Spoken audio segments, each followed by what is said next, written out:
Lieber Gott, bitte hilf mir. So kann ein Stoßgebet vom Herzen sein. Wenn du irgendwo nicht weiter weißt, wende dich an Gott. Sage, lieber Gott, bitte hilf mir. Gott ist immer da. Gott ist tief in deinem Herzen. Gott ist im Inneren von allen Wesen. Gott ist in der ganzen Welt. Gott manifestiert sich auch in dem, was auf dich zukommt. Gott gibt dir Erfahrungen, die wichtig sind auf deinem Weg. Gott gibt dir Aufgaben, die du erledigen sollst und die für das ganze Universum oder mindestens den Teil des Universums wichtig ist, in dem du gerade bist.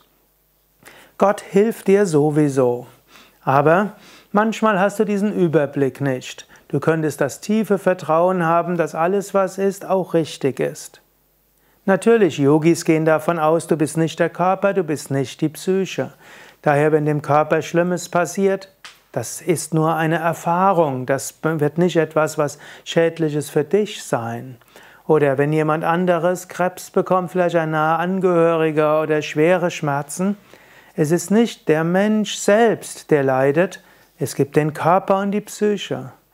Deshalb, in der Tiefe des Wesens kannst du sagen, bist du unberührt von allem Leid. So ähnlich, wenn du im Traum furchtbare Kopfschmerzen hast und aufwachst, es war nur ein Traum.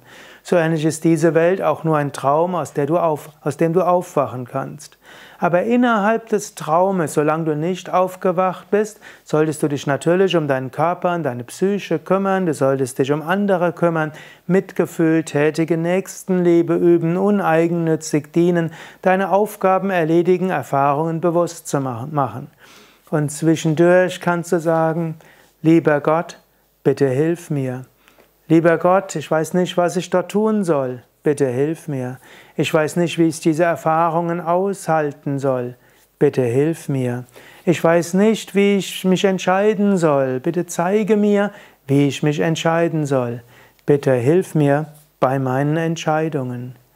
Und lieber Gott, ich habe nicht die Kraft für die Aufgaben, die du mir gibst. Ich weiß nicht, wie ich das tun soll. So viel muss ich tun.